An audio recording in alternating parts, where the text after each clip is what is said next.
योग दर्शन चतुर्थ कैवल्यपाद सूत्र संख्या 25। सूत्र थोड़ी देर बाद हम देखेंगे, उससे पहले कुछ विचार आपके सामने रखूँगा। एक विचार ऐसा है कि हम जो विशेष उन्नति नहीं कर पा रहे हैं अथवा हमारी देश की उन्नति जिस रूप में होना चाहिए, जो हम भारत को विश्वगुरु कहते हैं अथवा विश्वगुरु था ऐसे बोलते हैं, लेकिन आज कहीं ना कहीं जागरूक व्यक्ति जो हैं, बुद्धिमान व्यक्ति हैं, उनको लगता है कि हमारी जो विशेष उन्नति प्रगति होनी चाहिए वो नहीं हो रही है। हमारे देश की उन्नति जिस रूप में विश्व के सामने होनी चाहिए वो नहीं हो रही। उसके पीछे क्या कारण है और हमें अपने ऊपर उसको घटा के किस जगह पर हमको सुधार करने से अपना हम उन्नति कर सकते हैं। तो इसमें एक पक्ष है कि हम जितने मात्रा में महापुरुषों के आदर्शों को भूल जाते हैं, उनके आदर्शों को छोड़ देते हैं, उतना हम विशेष प्रगति नहीं कर पाते। जब व्यक्ति के सामने कोई विशेष आदर्श रहता है तब उसकी शीघ्रता से प्रगति उन्नति होती। विशेष कोई हमारे सामने हो, हमें प्रेरित करें, जिसके आचरण को देखकर हमारे जीवन में परिवर्तित हो, आचरण हमारा सुधरे, ऐसे आज कम देखने को मिलता है। और साथ साथ हम भी जिस आधार पर महापुरुषों के जीवनी को अधिकांश पढ़ना चाहिए, उनको अपने सामने रखना चाहिए, उसके आधार पर हमें चलना चाहिए, वो भी नहीं करते। एक पंक्ति है कि महाजनों येन गतः स पंथा। हम किस मार्ग पर चलें, कैसे करने से हमारा कल्याण होगा, तो इसलिए कहा गया कि जिस मार्ग पर महान श्रेष्ठ महापुरुष चले हैं, ऐसे मार्ग पर जब हम चलते हैं, उसको अपने सामने रखते हैं, तो हमारी जो गति है ठीक हो सकती है, अथवा उसी मार्ग पर ही हमको चलना चाहिए। क्या करने से ऋषि दयानंद जी इतने महान बने, भगवान राम जी ऐसे बने, भगवान कृष्ण जी ऐसे बने, और भी जितने महापुरुष आज हमारे सामने हैं, जिस रूप में भी हम देश में देखते हैं, राष्ट्र में देखते हैं, अथवा हमारे इतिहास में देखते हैं, ऐसे हम जब एकांत में बैठ के विचार करते हैं और हम किस स्थिति पे हैं, हम कहाँ हैं, हम कितने पुरुषार्थ करते हैं, जो महापुरुष जिस स्थिति में हुए हैं उनके सामने कितनी कठिनाई बाधाएं परिस्थितियां रही, और हमारे सामने कितनी बाधाएं हैं, और हम किस रूप में पुरुषार्थ कर रहे हैं। दोनों पक्ष को उठा के जब हम विचार करते हैं तब हमको लगता है कि हमारी जो पुरुषार्थ है वो कम है, न्यून है, और हमें तो अत्यधिक पुरुषार्थ करना चाहिए, तपस्या करनी चाहिए। तो हमें सदा जो आदर्श हैं उनको अपने सामने रखना है। और दूसरा कि हम जो निर्णय करते हैं, जो भी कार्य करते हैं जीवन में, उसको परीक्षण करना चाहिए। बिना परीक्षण के हम जब किसी भी कार्य को कर लेते हैं और उसको वेदों के साथ, ऋषियों के साथ मैच नहीं करते हैं, मैं जो कार्य कर रहा हूँ क्या ये सही है,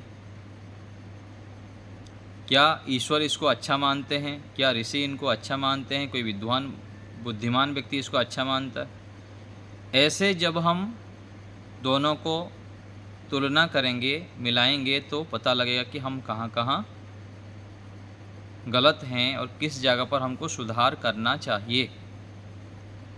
कोई भी हमारे बुद्धि में जो भी आ गया, रजोगुण तमोगुण से युक्त होकर, अज्ञानता के कारण अविद्या से युक्त होकर जो भी आ गया, उसी के हिसाब से हम यदि चलने लग गए, जीवन शैली हमारे बनने लग गए, तो हमारा पतन सुनिश्चित है। जिस प्रकार से हमारी गति प्रगति होनी चाहिए, उन्नति होनी चाहिए, वो नहीं हो पाई। इसलिए हमको अत्यधिक स्वाध्यायशील होना होता है, महापुरुषों के जीवनी को पढ़ना होता है, उनको अपने सामने रखना होता है और तद अनुकूल अपना आचरण, व्यवहार, जीवन शैली को बनाना होता है। जब हम बार बार स्वाध्याय करते हैं, ऋषियों को अपने सामने रखते हैं, उनके जीवनी को रखते हैं, तो पता लगता है कि वो कितने पुरुषार्थमय जीवन से युक्त उनका रहा है और हमारा जीवन कितना आलस्य, प्रमाद, चंचलता आदि आदि दोषों से युक्त है। तो ऋषियों के ग्रंथों को, जैसे कल भी हम चर्चा कर रहे थे, वेदों को ना पढ़ने से हमारा पतन है। यदि हम वेद को पढ़ते हैं, वेदों का स्वाध्याय करते हैं, शास्त्रों का अध्ययन करते हैं, महापुरुषों का संग करते हैं, उनके जीवनी को पढ़ते हैं और तद अनुकूल उसी अनुसार जीवन हम चलाते हैं, तो हम शीघ्रता से उन्नति कर लेते हैं। और आज जो भी हमारे देश के, राष्ट्र के कहिए, उसका पतन भी इसी कारण से ही है। जो शिक्षा व्यवस्था है उसमें न धार्मिकता है, ना हमारे शास्त्र अनुकूल कुछ विशेष अध्ययन है, ना महापुरुषों के विषय में विशेष अध्ययन कराया जाता है, उसमें अध्यापन कराया जाता है। मनुष्य विचारों का समूह है, जो भी हम आज हैं विचारों से ही है। यदि विचार हमारे अंदर उत्कृष्ट हो जाए, उच्च हो जाए, तो हम भी शीघ्रता से उच्चतम स्थिति को प्राप्त कर सकते हैं। और साथ साथ जब हम योगाभ्यास करते हैं तो हमारा जो चित्त का स्तर है शुद्ध होता है, उत्कृष्ट होता है और हम निर्णय ठीक ले पाते हैं। निर्णय ठीक ना लेने की अवस्था में हमारा पतन हो जाता है और हम अपना तथा राष्ट्र के लिए जो अवदान हमारा है उसको जान नहीं पाते हैं और अपन दोनों का ही पतन होता है। हमारे आंतरिक जो प्रतिभाएं हैं उसको हम जागृत नहीं कर पाते हैं। और दूसरे कि बहुत काल के बाद हमको ईश्वर के विषय में पता लगता है, ईश्वर के सही स्वरूप भी पता नहीं लगता, ईश्वर के अच्छे प्रकार से ईश्वर हमारी बुद्धि में बैठ भी नहीं पाता है। जब तक बैठता है, वृद्ध हो जाते हैं, तब तक फिर कुछ बचता ही नहीं, शरीर में सामर्थ्य नहीं होता है। यदि छोटी आयु से माता पिता हमको बताने लग जाए, हमारे ईश्वर के प्रति रुचि हो जाए, निराकार ईश्वर, वास्तविक ईश्वर का स्वरूप हमारे बुद्धि में बैठ जाए, तो हम ईश्वर के सामर्थ्य को प्राप्त कर पाते। और जो इधर उधर भटकते हुए हम समय सामर्थ्य नष्ट करते हैं ईश्वर के स्वरूप के नाम पर, वो भी हमारा बच जाता है। एक तो शास्त्र, ऋषि, महापुरुष और दूसरा ईश्वर। ईश्वर को भी हम जिस रूप में मस्तिष्क में बिठाना चाहिए वो बिठा नहीं पाते हैं, भूले ही रहते हैं ईश्वर को, ईश्वर की उपासना भी नहीं करते हैं, शांत होके ईश्वर के सानिध्य में बैठ भी नहीं पाते हैं। पढ़ते हैं, सुनते हैं, फिर भी जिस रूप में ईश्वर से हमको लाभ लेना चाहिए वो लेते नहीं, क्योंकि मस्तिष्क में बैठता ही नहीं है कि ईश्वर से भी हमें लाभ होता है, ईश्वर से कुछ हम लाभ ले सकते हैं। यह स्थिति बहुत हजारों लाखों में कुछ गिने चुने व्यक्ति ही मिलते हैं। तो इन सब बातों को हमें विचार करना चाहिए कि हम किस स्थिति में हैं, हमारा राष्ट्र किस स्थिति में है और राष्ट्र की उन्नति कैसे हो सकती है, देश की उन्नति कैसे हो सकती है, समाज, परिवार और हम स्वयं कैसे उन्नत हो सकते हैं। इसके लिए स्वयं हमको ही इन उपायों को अपनाना पड़ेगा। निरंतर महापुरुषों के जीवन को हम अध्ययन करें, पढ़ें, वेदों अनुकूल अपना जीवन हो। हम जो भी कार्य करते हैं उसको परीक्षण करें कि मैं जो कार्य कर रहा हूँ क्या ये सही है या गलत है, और यदि गलत है तो उसको छोड़ना है। सही को फिर धीरे धीरे हम अपनाने लग जाते हैं तो हम शांत, निर्भय आदि स्थिति को प्राप्त कर लेते हैं, प्रसन्नता को प्राप्त करते हैं। तो ये कुछ विचार है। और साथ साथ ईश्वर की उपासना में हम समय लगाएं, ईश्वर में हमारी रुचि बढ़े, संध्या रोज करें, गायत्री मंत्र आदि का जप रोज करें, ईश्वर प्रणिधान का अभ्यास रोज करें, और जैसे मैं पूर्व संकेत किया हूँ आप लोग को, व्यायाम कभी भी छोड़ना नहीं है।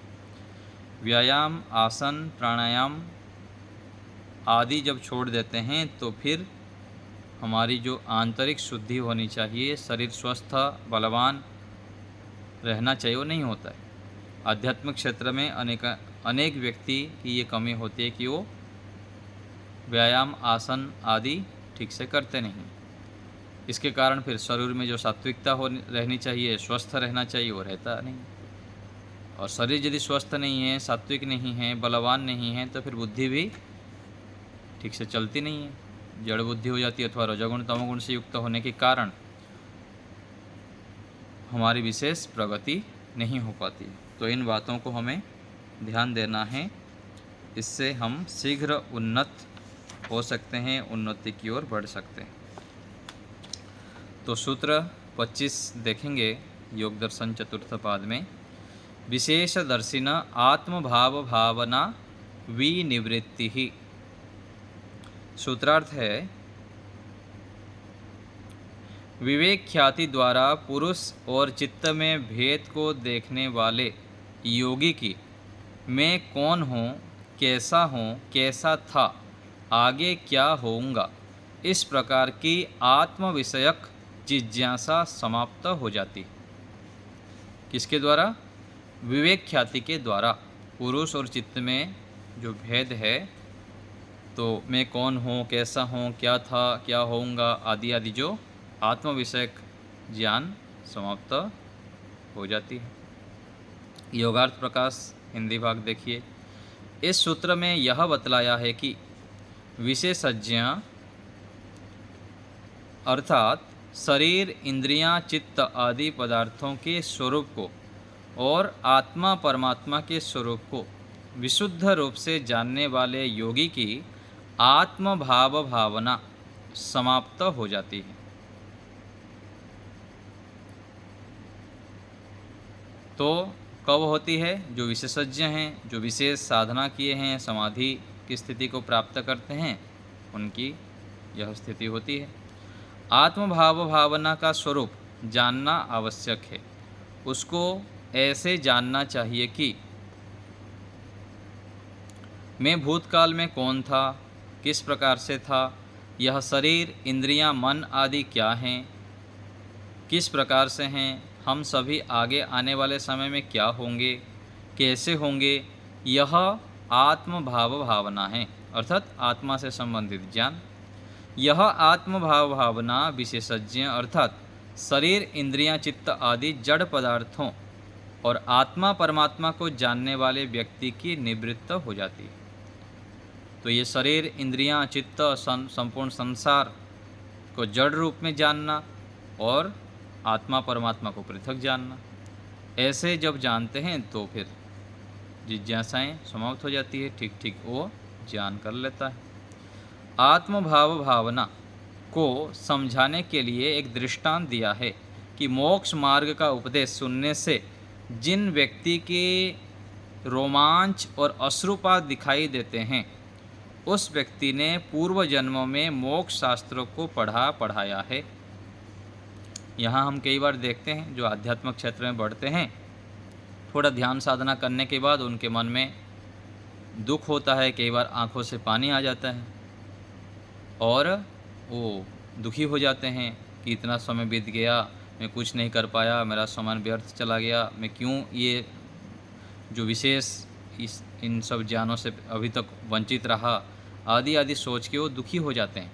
और ध्यान करते समय भी कई बार आँख से पानी आ जाता है कि हे परमात्मा, आप इतने महान हैं, मैं क्यों आपको जान नहीं पा रहा हूँ, मैं क्यों आपके प्रति मेरी क्यों रुचि नहीं हो रही है, मैं क्यों संसार के प्रति आसक्त रहता हूँ, आदि आदि कई सारे भावनाओं से जो आध्यात्म प्रेमी हैं, जिसका चित्त पवित्र है, जो पिछले जीवन में कुछ पुरुषार्थ किया हुआ है, ऐसे व्यक्ति के मन में बहुत अंदर से रोमांच हो जाता है, बहुत आनंद होता है और वो रोने लग जाता है।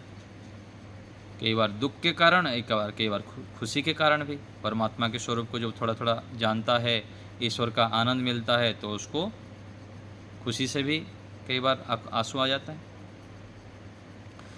तो ये पूर्व जन्मों में मोक्ष शास्त्रों को पढ़ाया है, इसलिए ऐसी स्थिति होती है। योग के 8 अंगों का अनुष्ठान किया है।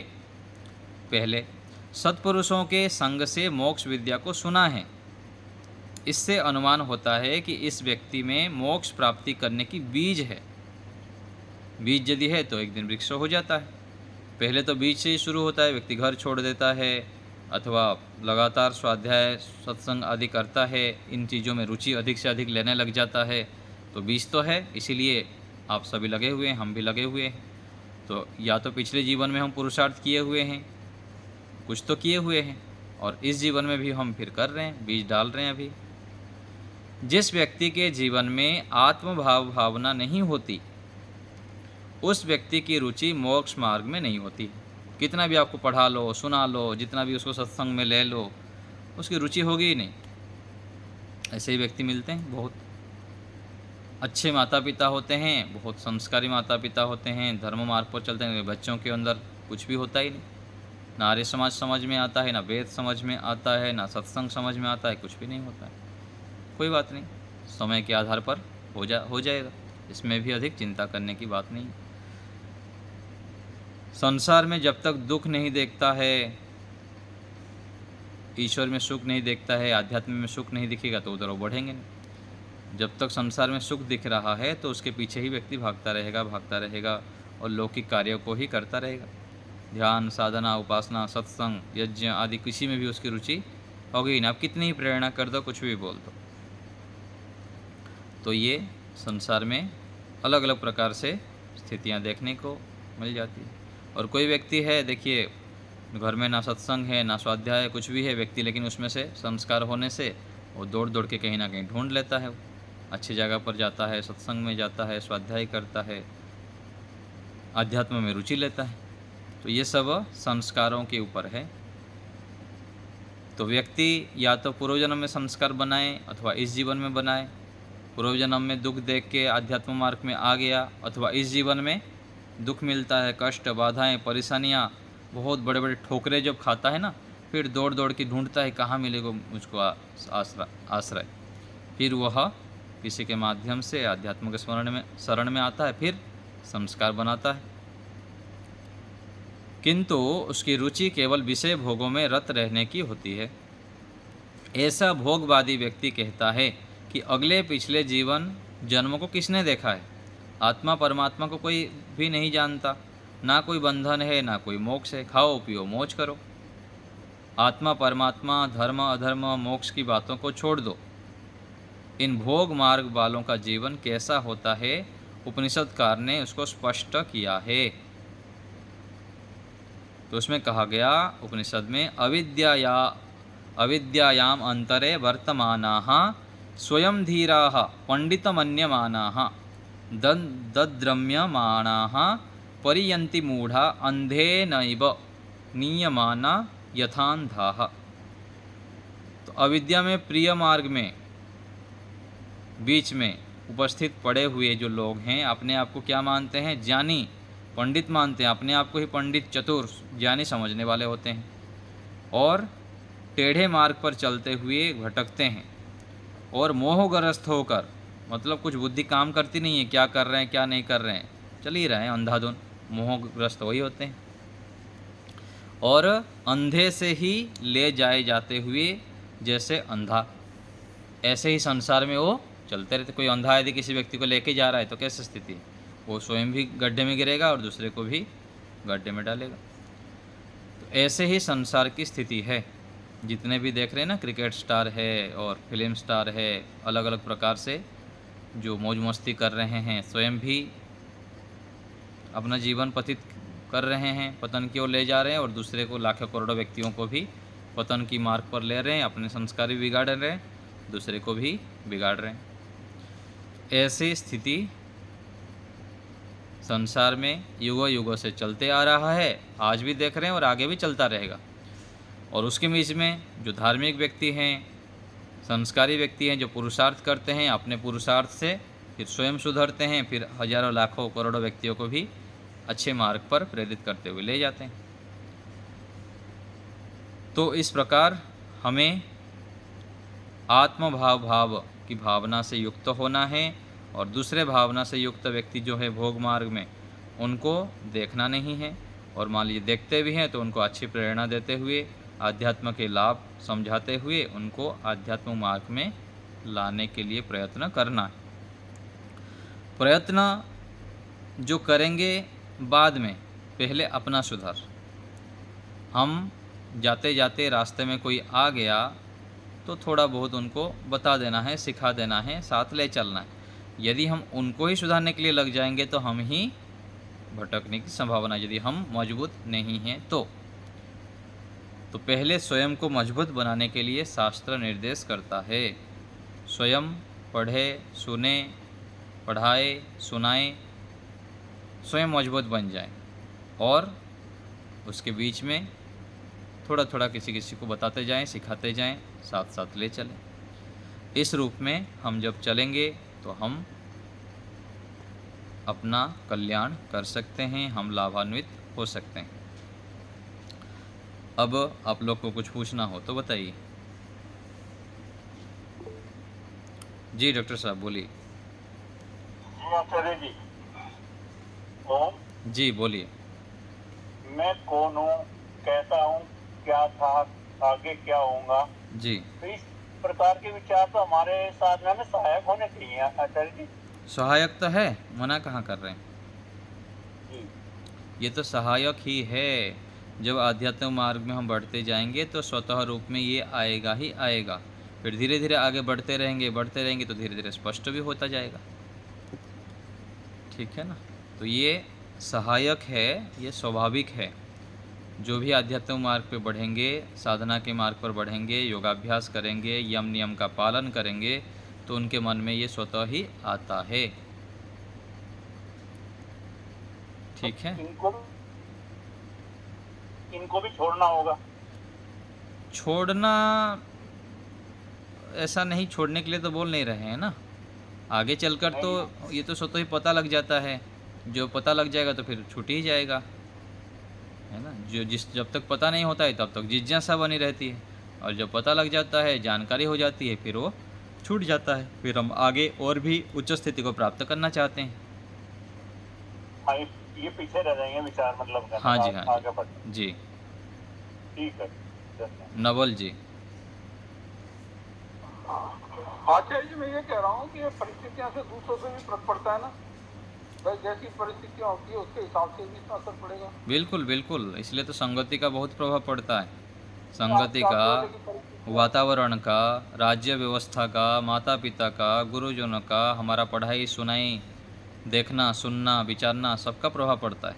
इसलिए जितना हो सकता है अधिक से अधिक अच्छे व्यक्तियों को सुनना चाहिए, पढ़ना चाहिए, अच्छे भजन सुनना चाहिए, अच्छे अच्छे पुस्तक पढ़ना चाहिए। तो लगातार हमको अच्छा संग्रह करते रहना चाहिए। और दूसरा, परिस्थिति जो वातावरण है, घर से, परिवार से, ये ऐसे समाज से दूर हो के किसी आश्रम में जाके रहना चाहिए, बीच बीच में जाके अच्छे परिवेश में रहना चाहिए, शांत वातावरण में रहना चाहिए, सात्विक वातावरण में रहना चाहिए, अच्छे खान पान करना चाहिए। उसका ही प्रभाव फिर पड़ेगा हमारे ऊपर, हमारे आध्यात्म उन्नति में सहयोग होगा ये, है ना। तो ये जो माया जाल है ना संसार की, घर परिवार समाज, ये सब रिश्ते नाते, इन सब से थोड़ा थोड़ा कटना चाहिए बीच बीच में। कटते कटते कटते एक दिन पूरा कटना है, अपना आत्मकल्याण के लिए पुरुषार्थ करना है। ठीक है। निर्मला माता जी। नमस्ते आचार्य जी। नमस्ते। कई बार मैं जब करती हूँ रोज, मतलब कि ये करती हूँ तो एक आध बार मुझे बहुत रोना आता है। हाँ, रोना आता है ना कि मैं इतनी आयु की हो गई, क्यों मैं ब्रह्मचारी बन जाता तो ठीक रहता, गुरुकुल में पढ़ता तो ठीक रहता, है ना। इतनी आयु हो गई तब जाके मैं इतना कुछ कुछ जान पा रहा हूँ, सीख पा रहा हूँ, है ना। पहले ही सब हो जाता तो अच्छा रहता, ऐसे से सोचते हैं। और कई बार कॉलेज में थी तब भी मैंने जो कोई धारण कर रखा था। अच्छा अच्छा अच्छा। सब उन्होंने मेरा नाम जो है निर्मल का उतार, लेकिन अब जो है ना अकेलापन सा लगता है, एकदम वो आ जाता है। हाँ, वो तो आप ठीक है, फिर भी जो कसर बचा हुआ है अगले जीवन में पूरा हो जाएगा आपके।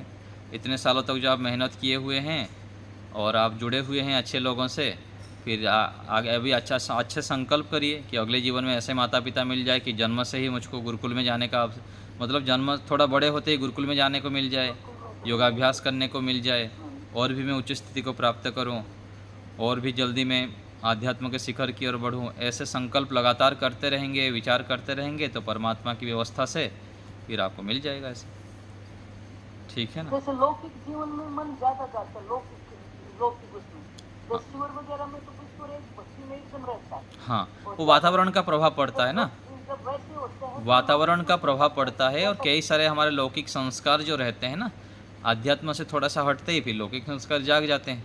उसको फिर हटाना होता है ज्ञानपूर्वक, ना नहीं जाना, नहीं जाना, नहीं करना, ऐसे ये हानिकारक है मेरे लिए, मेरे आत्मकल्याण में बाधक है।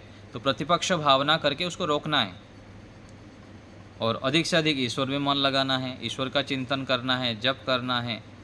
ईश्वर ही प्रिय है, ईश्वर ही सब सर्वोत्कृष्ट है, इससे ही मेरा कल्याण होगा, ऐसे ज्ञान को भटकाना है, मतलब डाइवर्ट करना है।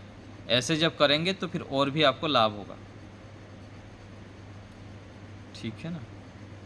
धन्यवाद। सुदेशना माता जी। आचार्य जी नमस्ते।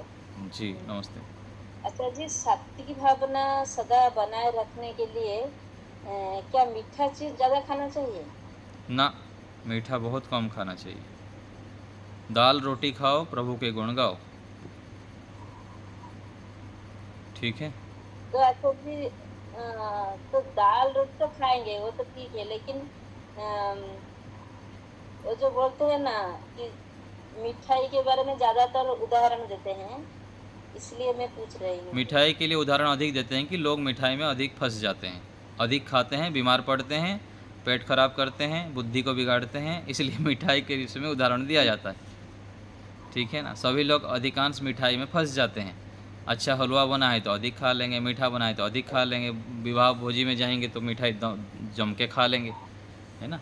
मिठाई जो है क्या है, सात्विक है यदि वो शुद्ध घी से बना है, अच्छे व्यक्ति बनाए हैं, अच्छे भाव से बनाया गया है, तब खाना भी चाहिए, लेकिन मात्रा से, भोजन के भूख के हिसाब से खाना चाहिए। ठीक है ना। और मीठा जो है, यदि व्यायाम हम अधिक नहीं करते हैं, पाचन शक्ति हमारा तीव्र नहीं है, भूख अच्छे से खुल के नहीं लगती है, तो मीठा बहुत थोड़ा खाना चाहिए, कम खाना चाहिए। और आजकल तो मीठा सब जहर ही है। मीठा मतलब जहर, सारा चीनी और अलग अलग पेस्टिसाइड। जो शुद्ध खांड है, गुड़ है, वो कहाँ है? यदि मिलता है तो भी उसको थोड़ा सा ही खाना चाहिए। और सामान्य दाल रोटी चावल सब्जी अपने हाथ का खाइए, घर का खाइए, है ना। भूख के आधार पर खाइए, दूध खाइए, रोज़ 1-2 चम्मच घी खाया करिए। तो ऐसे करेंगे तो जितना पेट हल्का रहेगा, कम खाओ गम खाओ। और दूसरा क्या कहा जाता है, कम खाओ और लंबी आयु पाओ। जितना हम कम खाएंगे, मात्रा में भोजन करेंगे, उतना हमारी लंबी आयु होगी। अधिक ठूस ठूस के भर लेंगे तो फिर बुद्धि काम नहीं करेंगी, भारी रहेगा शरीर, और विशेष ईश्वर संबंधित चिंतन भी नहीं कर में, आध्यात्म संबंधित चिंतन भी नहीं कर पाएंगे। ये सब हानि हो जाती। सुबह यदि नाश्ता करते हैं तो दोपहर तक भूख लग जाना चाहिए। दोपहर को यदि भूख कर रहे हैं तो शाम तक, हमको रात को भोजन करते समय तक भूख खुल के लगने जानी चाहिए, कड़क लग जानी चाहिए। जैसे मैं दोपहर को भोजन किया था 12 बजे के आसपास, अभी मेरा पेट खाली हो चुका है। 4 बजे तक भूख लगने लग जाएगा, 4-5 बजे तक। फिर 7 बजे के आसपास दूध रोटी खा लेता हूँ मैं, फिर छुट्टी। तो जितनी हल्का खाएंगे, कम खाएंगे, पौष्टिक भोजन करेंगे। और दौड़ भी लगाता हूँ सुबह 4-5 किलोमीटर। अभी तो लगभग 2-3 किलोमीटर लगा रहे हैं, अभी कुछ दिनों से 15 दिन हो गया, धीरे धीरे बढ़ाएंगे और भी। तो दौड़ लगाएंगे, व्यायाम करेंगे, कसरत करते हैं तो फिर शरीर स्वस्थ रहता है, मजबूत रहता है, और फिर बुद्धि भी ठीक काम करती है। इसलिए व्यायाम, प्राणायाम, आसन आदि बहुत आवश्यक है। प्रत्येक दिन अवश्य ही करना चाहिए, किसी भी हालत में छोड़ना नहीं चाहिए। आचार्य जी, व्यायाम भी उम्र के हिसाब से करना चाहिए? हाँ, उम्रों के हिसाब से करना चाहिए। यदि आपको शरीर में इतना ये नहीं है तो चलिए 10 किलोमीटर चलिए रोज़। सुबह 2 किलोमीटर चल लीजिए, फिर 9-10 बजे 1-2 किलोमीटर फिर चल लीजिए। नहीं तो फिर आसन आदि क्या करिए, आसन तो कोई भी कर सकता है। और व्यायाम के रूप में हमारे पास तो विकल्प रूप में कपालभाति भी है। कपालभाति को यदि हम व्यायाम के रूप में लेंगे तो कपालभाति को 20 मिनट आधा घंटा तक लगातार कीजिए, सबसे बढ़िया व्यायाम हो जाएगा। यदि आपको बाहर ऐसे कुछ कर नहीं पाते हैं, खुले में बैठिए, कपालभाति गिन के कम से कम 1000 बार करिए, कम से कम बता रहा हूँ। 1500 2000 बार करेंगे तो आपका 5 किलोमीटर दौड़ हो गया। कपालभाति करिए, अनुलोम विलोम भी शरीर को शुद्ध करने के लिए और मन की एकाग्रता आदि के लिए भी बहुत लाभकारक है, उसको भी करिए। 15-20 मिनट से अधिक जब करेंगे तब जाके इसका लाभ होगा। केवल एक्टिंग करके 2 मिनट 4 मिनट कर देंगे तो कुछ फ़ायदा नहीं है ना। ऐसे करके या तो व्यायाम आदि करिए, या तो आप बाह्य प्राणायाम का अभ्यास करिए 11 बार 21 बार धीरे धीरे करके बढ़ाइए। नहीं तो कहीं ना कहीं किसी भी रूप में हमारा शारीरिक जो है एक एक जो कोटि कोटि नस नाड़ियाँ है, हमारे अरबों खरबों नस नाड़ियाँ है, वो शुद्ध करने के लिए व्यायाम प्राणायाम आसन आदि आदि ज़रूरत है, बहुत आवश्यक है। तब जाके हम सत्वगुण से युक्त हो पाएंगे, बुद्धि हमारी ठीक चलेगी, आध्यात्म के गहराई तक जा सकते हैं हम। अच्छा ठीक है आचार्य जी, धन्यवाद बहुत बहुत। तो इस प्रकार से आचार्य जी कुछ लोग भोजन नहीं करते शाम को, इससे क्या हानि लाभ? भोजन आयु के हिसाब से छोड़ देनी चाहिए, शाम को केवल दूध पी लेना चाहिए। और जैसे मान लीजिए अधिक बैठने का काम हो रहा है और अधिक हमारा विशेष फिजिकल एक्टिविटी नहीं हो रहा है, चिंतन मनन का कार्य हो रहा है, ध्यान उपासना का कार्य हो रहा है, तो सामान्य दूध खा लीजिए अथवा सामान्य खिचड़ी खा लीजिए, 6:30-7 बजे खा लीजिए, उसमें 1 चम्मच घी डाल दीजिए।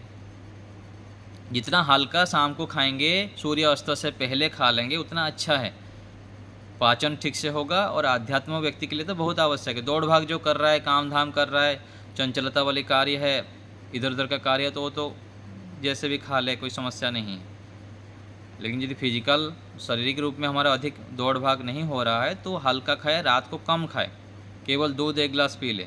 और 40-50 साल के आयु के बाद तो दूध 1 गिलास पी ले, 1 रोटी खा ले, बहुत है। ठीक है ना। धन्यवाद आचार्य। तो इस रूप में हमको ध्यान देना चाहिए, बहुत आवश्यक है भोजन पर संयम। और जिसके पास दूध उपलब्ध नहीं हो, केवल खिचड़ी खा लीजिए, सामान्य भोजन खा लीजिए, चबा चबा के अच्छे से खाएं, जल्दी खा लें, 7 बजे तक समाप्त, अधिकतर 7:30, फिर 9:30-10 बजे सो जाना है। खिचड़ी खावे या दूध, दोनों में से एक ही लेना चाहिए? हाँ, एक लेना चाहिए, क्योंकि फिर दोनों में संयम नहीं होता है ना। खिचड़ी भी दबा के खा लेंगे, फिर दूध डबल हो जाएगा। हाँ। खिचड़ी खाना है तो 1 कटोरी खाइए, जैसे हमारे स्वामी ब्रह्मविदानंद जी खाते हैं, तो थोड़ा सा खाएंगे, सामान्य आधा कटोरी खा लिए, 1 कटोरी खा लिए, उतना तो कोई खाएगा नहीं, बैठेगा तो पूरा ठोक के खा ही लेगा 4-5 कटोरी, है ना। फिर पाचन भी, भूख भी उतना तीव्र है ही नहीं, तो फिर समस्या हो जाएगी ना। या तो भोजन करिए, अच्छे घी रखिए पास में, अच्छे घी यदि बाहर का उपलब्ध नहीं तो पतंजलि का तो कम से कम चल तो जाएगा, 1-2 चम्मच दिन में, दोनों समय भोजन के समय 1-1 चम्मच खा लीजिए वो। और उपलब्ध होता है तो दूर से भी अच्छे घी मंगा लीजिए। ठीक है, तो इस रूप में अपना खान पान को ध्यान देना चाहिए। ठीक है, नवल जी कुछ बोल रहे हैं? हाँ आचार्य जी, मैं ये पूछ रहा हूँ, शाम को भोजन नहीं करता है तो फिर नींद पूरी नहीं हो पाती है? ये भ्रांति है। कई बार ऐसे हम मान्यता बना लेते हैं, मन में ऐसे हो जाते हैं, हमको भी लगता था कभी ऐसे, वो ठीक हो जाएगा धीरे धीरे। व्यायाम शरीर ठीक से करेंगे और दिन भर फिजिकल शारीरिक यदि हमारा क्रियाकलाप होता रहेगा ना, और नींद नहीं आता है तो सोने से पहले आधा घंटा जप करके सोइए, ओम का जप करिए, गायत्री मंत्र का जप करिए, है ना। या तो शारीरिक व्यायाम हमारा कम हो रहा है अथवा मानसिक जो कार्य है कम हो रहा है, समझ रहे मेरी बात। तो शारीरिक व्यायाम भी दिन में करिए, चलना फिरना आदि क्या करिए, 8-10 किलोमीटर चलना करिए, और कुछ ना कुछ शारीरिक एक्सरसाइज हमारा होता रहे। और मानसिक रूप में भी हम जप आदि करें, मानसिक कार्य करेंगे तो फिर थकावट हो जाएगा, सो जाएंगे। और जप तो सबसे उत्तम है, तो नींद आ जाएगा, चिंता मत करिए, भोजन करने से ही आएगा ऐसा नहीं। पूरा मत छोड़िए, दूध ले लीजिए, रोटी दूध ले लीजिए, ऐसे करके लीजिए। अथवा केवल खिचड़ी, केवल दूध नहीं पीते हैं तो केवल खिचड़ी रोटी का सब्जी रोटी खा लीजिए, ऐसे करिए। ठीक है, तो हो जाएगा, ठीक हो जाएगा। ठीक है, और कोई बात? तिरुमल जी। नमस्ते आचार्य जी। नमस्ते आचार्य जी, जी। यही हमेशा यही सुन रहे हैं कि मुक्ति की कामना करनी चाहिए। हाँ माने जी। हमारा उद्देश्य है जैसे मुक्ति पाना। जी। तो फिर अगले जन्म अच्छा हो ऐसा क्यों सोचे? अगले अगला जन्म जीवन ही ना अच्छा, होगा। देखिए पहले कक्षा में जो बैठा हुआ है, पहली कक्षा में जो बैठा हुआ है वो 10वीं कक्षा के विषय में सोचना चाहिए अथवा दूसरे कक्षा के विषय में सोचना चाहिए। मुझको दूसरे क्लास में जाना है, तीसरे क्लास में जाना है, तो अपनी अपनी योग्यता है। कोई सोचता है कि मुझको जल्दी जल्दी पढ़ पढ़ के 10वीं क्लास तक पहुंचना है, और कोई सोचता है कि चलो मैं पहले कक्षा में बैठा हुआ हूँ तो दूसरे क्लास में अच्छे अंक ले आऊँ, तीसरे क्लास में अच्छे अंक लाऊँ। ऐसे भी सोचना पड़ता है। तो अलग अलग ढंग से सोचना पड़ेगा कि मुझको जल्दी जल्दी यदि अच्छे अच्छे प्रमोशन करता जाऊँगा तो मैं जल्दी 10वीं क्लास में पढ़ूँगा और वहाँ पर अच्छे डिवीज़न लूँगा। तो सोचने की स्तर है। मैंने कहीं से भी, हाँ कहीं से भी आप किसी भी मोड़ पर जा सकते हैं ना मुक्ति की हाँ की हाँ सोच। हाँ। मैंने वो वैराग्यता लाके इसी जीवन में तो नहीं चले जाएंगे, ऐसे स्थिति हमको दिख नहीं रहा है अपना। इसमें नहीं क्यों वो आधा जीवन जा तो सकते चला हैं, मतलब जा भी सकते हैं, ऐसे नहीं कि नहीं जा सकते हैं, ऐसे कह भी नहीं सकते हैं, लेकिन जो हमारी गति है, प्रगति है, जितना हमारे पुरुषार्थ है उसके आधार पर लगता है कि मेरे को और भी जन्म लेना पड़ेगा। गया। तो लेना जब पड़ेगा तो फिर हमको अच्छे कार्य करके तो लेना चाहिए, अच्छे उस जीवन में हमको अच्छा हो जाए, ऐसे सोचेंगे ना, फिर ऐसे करके आगे बढ़ना है। और कोई सोचता है कि नहीं मुझको तीव्र गति से लगना है, इसी जीवन में ही जल्दी जल्दी मुझको मोक्ष प्राप्त करना है, तो बढ़िया है, सोचने के लिए क्या पैसा पड़ रहा है। तो ऐसे हमको अच्छा सोचना है, ये तो अगले जीवन में अच्छा सोचना है अथवा मोक्ष के लिए भी कामना करनी। 10वीं क्लास जब जाना है हमको, लेकिन ये सब भी सोचना भी है और वहाँ पहुँचना है उसको भी सोचना है। दोनों को सोचने में कोई दोष नहीं है। ठीक है, धन्यवाद। सुनीता माता जी।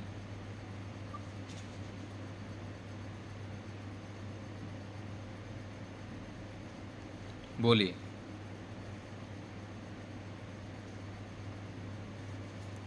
माइक ऑन करके बोलिए। नमस्ते आचार्य जी। नमस्ते।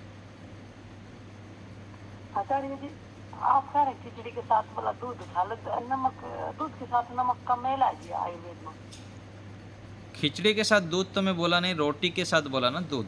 बिना रोटी के आप रोटी में नमक मत डालिए, और यदि खिचड़ी के साथ दूध खाना चाहते हो तो खिचड़ी में दूध नमक नहीं डालिएगा। हाँ जी, नमक का दूध का, हाँ, नमक का दूध का मेल बिल्कुल करना है बिल्कुल भी मेल नहीं है, बिल्कुल भी मेल नहीं है, भूल कर भी नहीं लेना है। यदि आपको दूध के साथ भोजन के साथ दूध लेना है तो उसमें भोजन में नमक नहीं रहना चाहिए। ठीक है। ठीक है। अरे आचार्य जी, एक बात और पूछनी थी मैंने। एक आकाश महाभूत हो जी, अरे एक आकाश ईश्वर हो जी, इनमें क्या भिन्नता है जी? आकाश ईश्वर को भी आकाश गुण के आधार पर ईश्वर को भी आकाश बोल देंगे, है ना। और दूसरा जो दो आकाश कहते हैं हम, एक तो पंच महाभूत से बना हुआ है, एक खाली स्थान है। ये जो खाली स्थान है भूत पंच महाभूत से, इसको भी आकाश कहेंगे। और जहाँ पर पूरा शून्य है, जो प्रकृति बना भी नहीं है, खाली स्थान को, उसको भी आकाश भी बोल देंगे। वो ये पंच महाभूत से बना हुआ आकाश है, वो ऐसे ही खाली स्थान है। कहीं ना कहीं तो बनाना तो पड़ेगा परमात्मा को भी। हाँ जी, तो इस रूप में हमको समझना चाहिए दोनों आकाश के विषय में। ठीक है।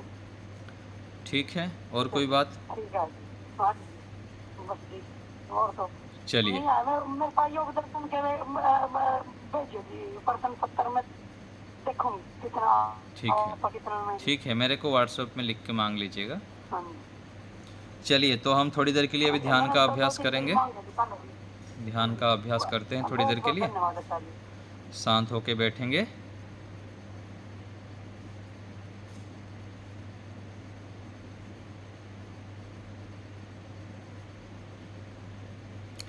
शरीर को बिल्कुल स्थिर करेंगे। आँखों के सामने घनघोर अंधकार की स्थिति, काला पर्दा टांग देंगे। परमपिता परमेश्वर निराकार है, सर्वव्यापक हैं। परमात्मा सर्वरक्षक हैं, हम सभी का रक्षा करते हैं। सभी मनुष्य जीव जगत सभी के रक्षक परमपिता परमेश्वर हैं। ईश्वर की महती अनुकंपा से हमें ईश्वर के सानिध्य में बैठने का अवसर मिला है। मैं आत्मा हूँ, परमात्मा मेरे अंदर बाहर सर्वत्र विद्यमान हैं।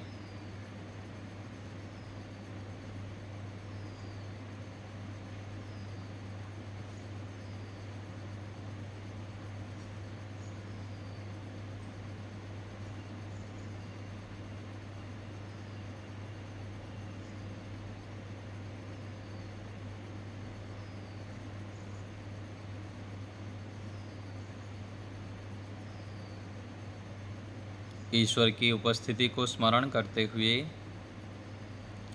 ईश्वर के प्रति श्रद्धा, प्रेम, भक्ति बनाते हुए ओम के माध्यम से परमात्मा का स्मरण अर्थ विचार पूर्वक ईश्वर के कोई भी एक गुण को स्मरण करते हुए ओम का उच्चारण करेंगे।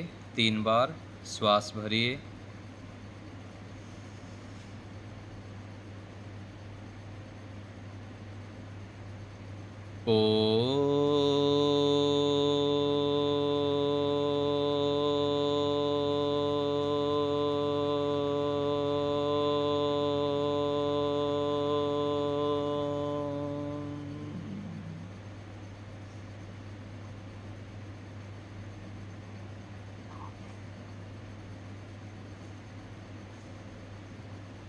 श्वास भरें।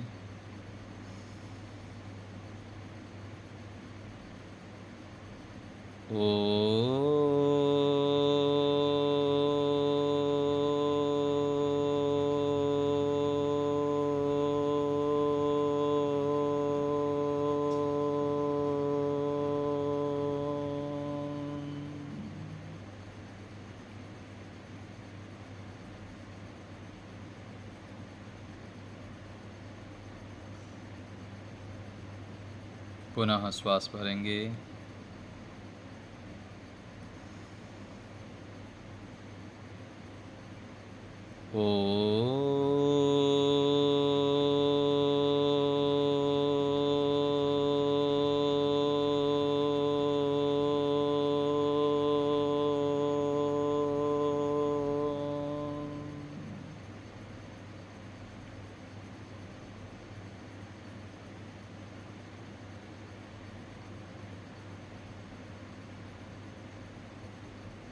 ईश्वर की स्तुति, प्रार्थना, उपासना करेंगे।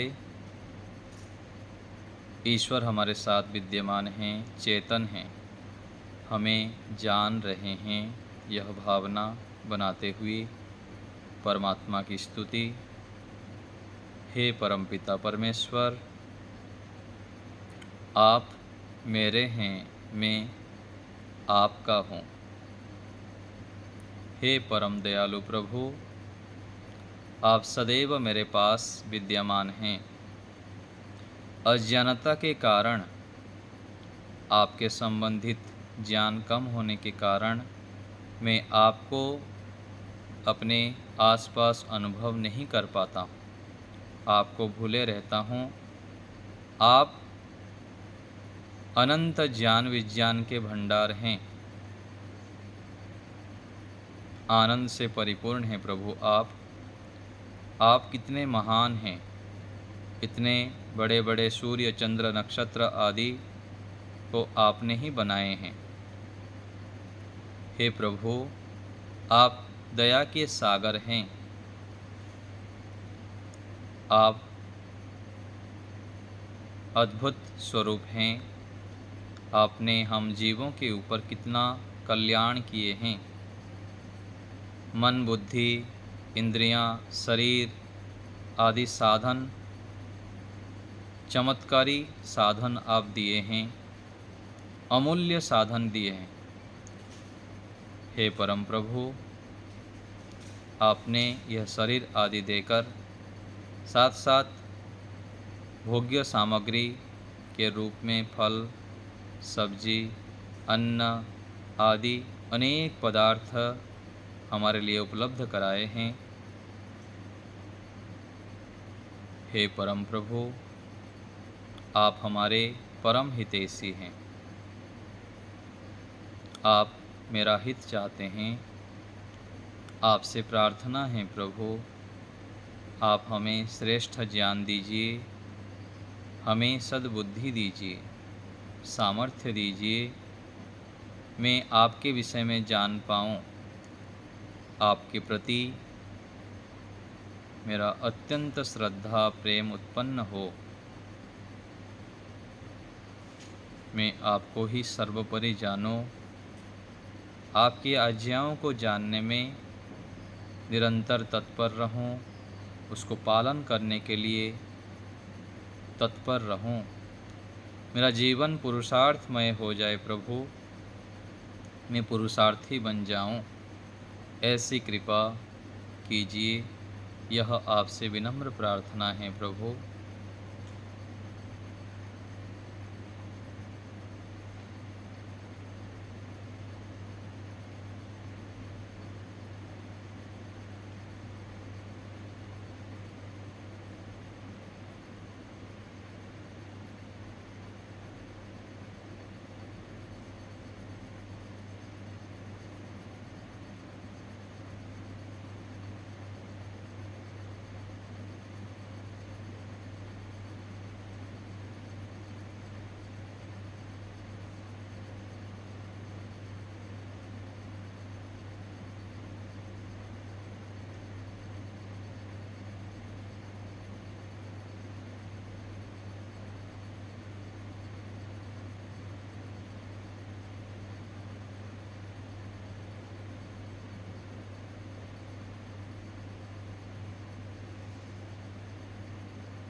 मन में ओम ओम का जप करेंगे, ईश्वर के सानिध्य को अनुभव करते हुए।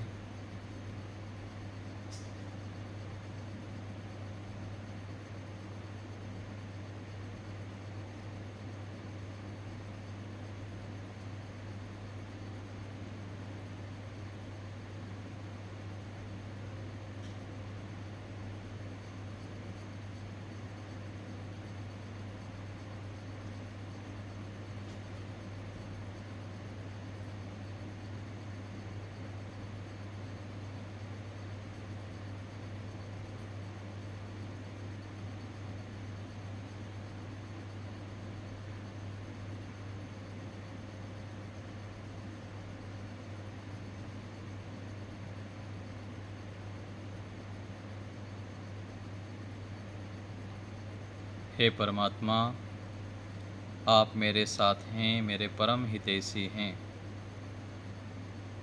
आप मेरे हैं, मैं आपका हूँ। मैं आत्मा, मेरे परमात्मा,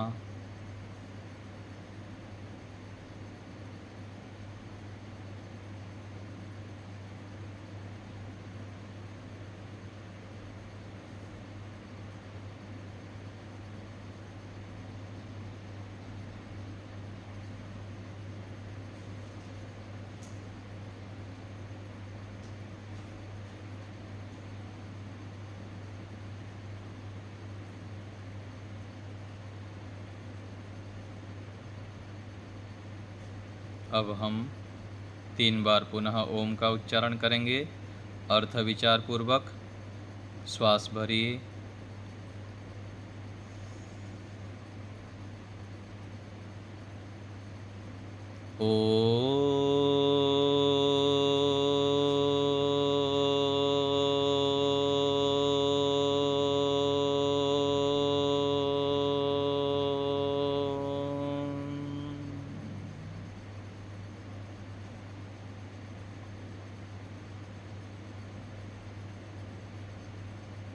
श्वास भरें,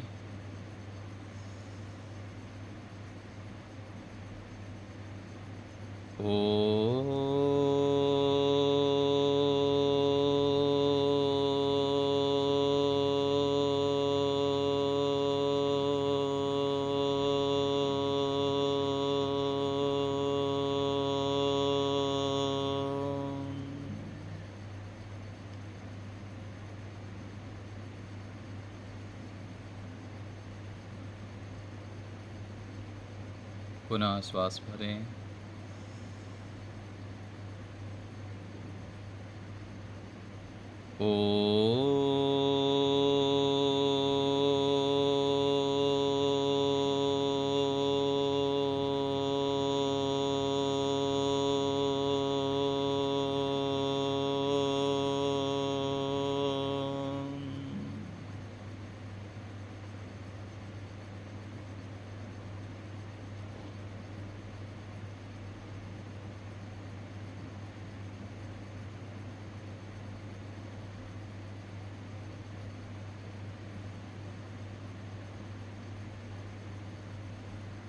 विराम की ओर चलेंगे, ईश्वर को धन्यवाद करेंगे। हे प्रभु, आपका बहुत बहुत धन्यवाद। आपके दिए साधनों से, सामर्थ्य से और अवसर से मैं यह ध्यान कर पाया, आपके सानिध्य में बैठ पाया। हे परम दयालु प्रभु, आप मुझे सद्बुद्धि दीजिए। मैं नित्य प्रति आपका ध्यान करूं, आपकी आज्ञाओं के पालन करने के लिए तत्पर रहूं। मैं मौन, शांत, गंभीर रहते हुए पुरुषार्थमय जीवन बनाऊं। अपने जीवन को सफल बनाते हुए देश, राष्ट्र, समाज के लिए लाभदायक बनूं, लाभकारी बनूं, उनको लाभ पहुंचाऊं। ऐसी मुझे ज्ञान, बल, सामर्थ्य प्रदान कीजिए। यही आपसे प्रार्थना है। आपका पुनः बारंबार धन्यवाद।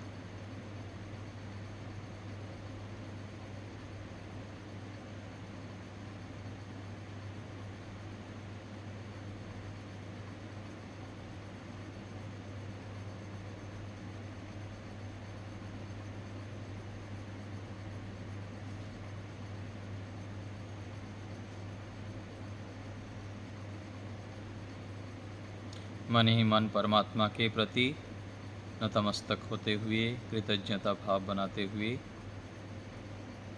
धन्यवाद अर्पण करेंगे।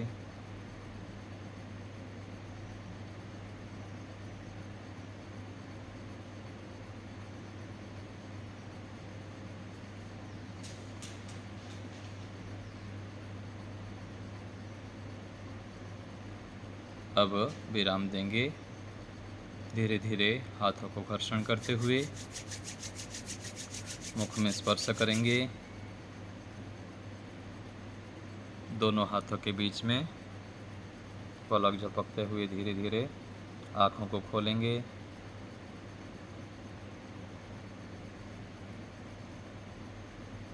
अब मौन, शांत रहते हुए ईश्वर का स्मरण बनाते हुए हम आगे की क्रियाओं को करेंगे। अब विराम।